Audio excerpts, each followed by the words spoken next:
Atos 17.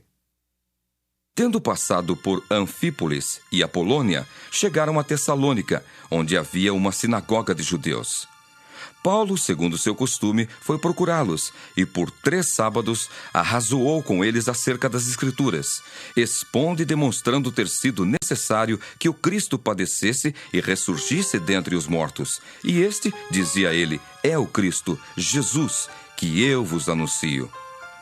Alguns deles foram persuadidos e unidos a Paulo e Silas, bem como numerosa multidão de gregos piedosos e muitas distintas mulheres. Os judeus, porém, movidos de inveja, trazendo consigo alguns homens maus dentre a malandragem, ajuntando a turba, alvoroçaram a cidade e, assaltando a casa de Jason, procuravam trazê-los para o meio do povo. Porém, não os encontrando, arrastaram Jason e alguns irmãos perante as autoridades, clamando: Estes que têm transtornado o mundo chegaram também aqui, os quais Jason hospedou. Todos estes procedem contra os decretos de César, afirmando ser Jesus outro rei.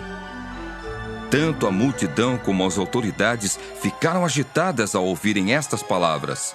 Contudo, soltaram Jason e os mais, após terem recebido deles a fiança estipulada. E logo durante a noite, os irmãos enviaram Paulo e Silas para Bereia. Ali chegados, dirigiram-se à sinagoga dos judeus. Ora, estes de Bereia eram mais nobres que os de Tessalônica, pois receberam a palavra com toda a avidez, examinando as Escrituras todos os dias para ver se as coisas eram de fato assim. Com isso, muitos deles creram, mulheres gregas de alta posição e não poucos homens.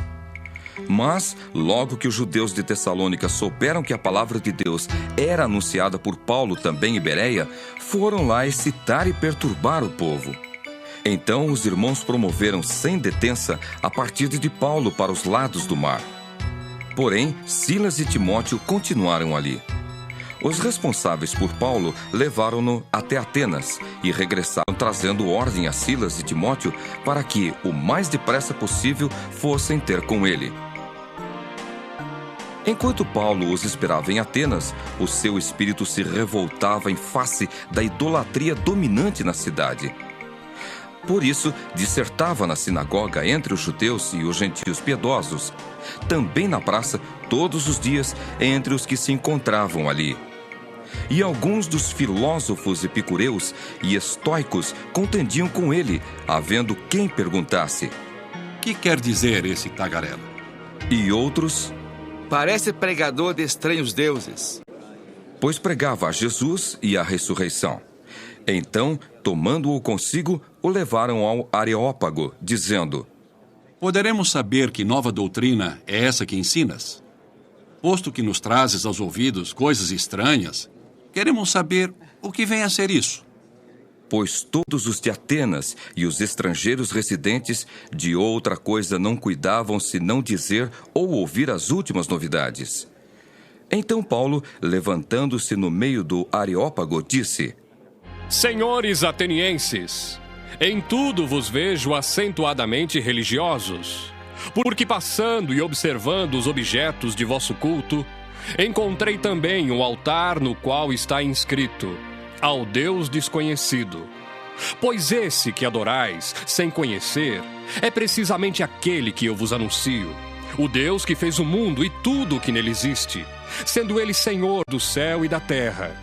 Não habita em santuários feitos por mãos humanas, nem é servido por mãos humanas, como se de alguma coisa precisasse, pois ele mesmo é quem a todos dá vida, respiração e tudo mais.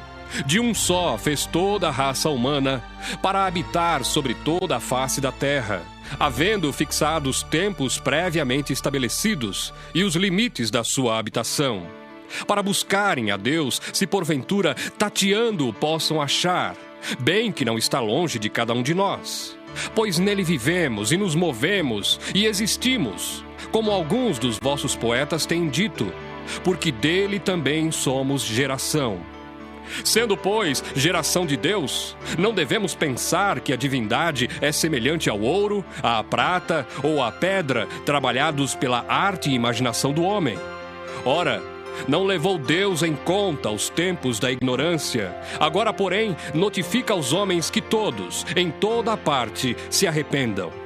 Porquanto estabeleceu um dia em que há de julgar o mundo com justiça, por meio de um varão que destinou e acreditou diante de todos, ressuscitando dentre os mortos. Quando ouviram falar de ressurreição de mortos, uns escarneceram e outros disseram: A respeito disso, te ouviremos noutra ocasião. A essa altura, Paulo se retirou do meio deles. Houve, porém, alguns homens que se agregaram a ele e creram. Entre eles estava Dionísio, o Areopagita, uma mulher chamada Dâmaris, e com eles outros mais.